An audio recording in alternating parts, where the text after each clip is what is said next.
All right, I'm going to try. I'm going to take a stab at this Oregon secondary going into the spring game. I will assess every position group post spring game, and we'll see how many changes there will be from my predictions. This is the one I am so. First of all, I'm excited to watch because there's talent in the room. There's a blend of up and coming young guys, talented true freshmen, experienced guys as well. Like, it's all over the place. And I just don't know what to make of this unit right now. There's so much unknown. They're going to get, I'll tell you right now, up front, they will have my lowest overall position group grade going into the spring game. Of anyone that I've done, they've got the lowest one because there's so much to not know. They have the most room, I think, for growth in my position group grade assessment. So just keep that in mind.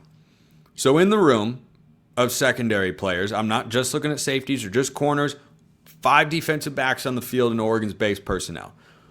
In no particular order: Dalen Austin, Kingston Lopa, Sione Laulea, Brandon Finney, Theron Johnson, Jalil Florence, Ife Obadegwu, Trey McNutt, Dakota Fields, Peyton Woodyard, Naeem Offord, Solomon Davis, Dorian Brew, Aaron Flowers, Jadon Kennedy, and Dillon Thieneman.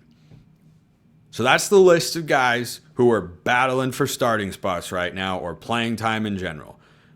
Oregon lost their top 6 defensive backs from last year who all played a sizable role. I expect at least 6 will be key contributors for Oregon this year. And there's only one I'm 100% confident in. We'll see if that changes post-spring game. So, my first crack, oh boy, it's my first crack at doing this. This could be so far off, so far off. First guess on Oregon's starting 5 defensive backs this year can go so many different ways. Dillon Thieneman, the Purdue transfer at safety. The other safety, I'm going with Kingston Lopa, the true sophomore that emerged late last year, mostly in the Big Ten championship game. 6'4", heck of an athlete. I'll put him at the other safety spot. At nickel, I'm going with Jadon Kennedy, the Ole Miss transfer, to begin the year because I just don't know. That's the one I don't feel great about. I frankly, I have nothing against the guy just based on what I know about, his play at Ole Miss the last several years. I don't want him to start. I just get the sense that his experience, which is several years in the SEC, could lead to him starting at least at first before a young guy could jump in there. But I'll have him as the starting nickel at one cornerback spot. Drum roll, please. I'm going with Jalil Florence. And he's coming off an injury, but he's really good and was one of Oregon's top 2 corners in 2023 for a reason. If he's fully healthy, and the reports have been that he is, then that's someone who I think can be an all-conference caliber corner. And he's, 6'1", 6'2". He's looked the part from the moment he set foot on campus, has played since he was a true freshman. The staff clearly likes him. He's stuck around for a reason. I think he is heavily involved. At the other corner spot, I'm not putting a second transfer in there. And see, this is kind of where I went back and forth, is Theron Johnson, the transfer from Northwestern. You think that he's someone that comes in and starts? We'll see. Maybe they slide him to nickel. The similarities between him and Brandon Johnson are kind of funny. They're the same height. They were honorable mention at their previous school, which was a Power 4 academically driven institution, Northwestern and Duke, and their last name's Johnson. No relation, at least that I'm aware of. So maybe he slides in and takes the Brandon Johnson role as a starting nickel. That Brandon Johnson was really good last year. Maybe that's what he does. But I'll put Kennedy at that nickel spot. And at the other corner, I've just read too much about him to not put him in this position. Ife Obadegwu, second-year corner, was one of Oregon's highest-rated overall recruits, but also defensive back recruits in the class of 2024. Did not play in a meaningful way a year ago. I think he's got a real chance. He is one of my non-freshmen to keep an eye on in the spring game because he could see a big increase in playing time and suddenly find himself playing as important of a role as a starting outside corner. Now, the other guy to keep an eye on here is someone who was on the 2 deep last year as, a number 2 outside corner, who was a pretty highly touted recruit, has some experience, and also has some real size.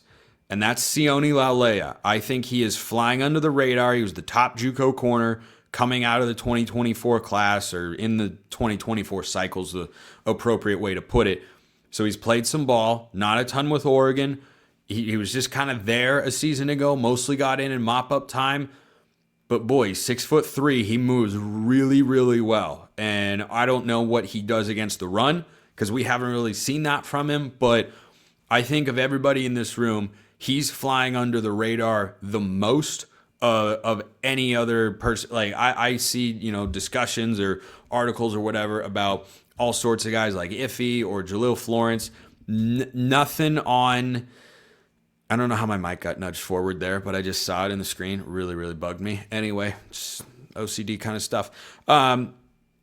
I think that he has intriguing physical upside, a year of experience. You can't overlook that. The staff is certainly like that during their tenure in the secondary. So keep an eye on Sione Laulea and how he looks on Saturday in the spring game. The 2 true freshmen I'm keeping my eye on the most. This is the greatest defensive back haul in Oregon football history in the class of 2025. Chris Hampton got the 24/7 Sports Recruiter of the Year because of it.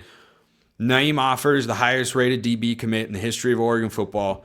I really do hope, because his potential is so immense, he works his way into the fold early on. And by the end of the season, kind of like DeCorian Moore, I think DeCorian will have a bigger early impact.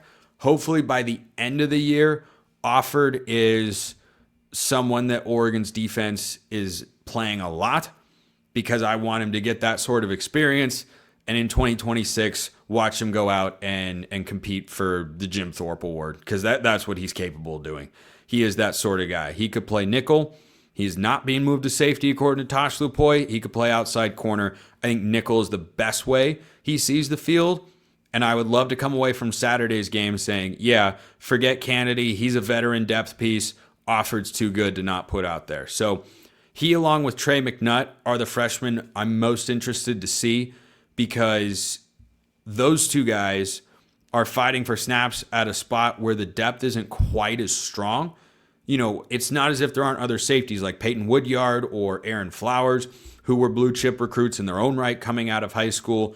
McNutt, though, 5-star safety. I think Kingston Lopa's is a starter. As I said, don't say that with the highest degree of confidence, though. The only guy I know that's starting in this secondary for the Ducks is Dillon Thieneman. That's it. That's the only guy I know, and it's why this group is the most intriguing to watch in the spring game on Saturday, and we know they're going up against a really good group of receivers.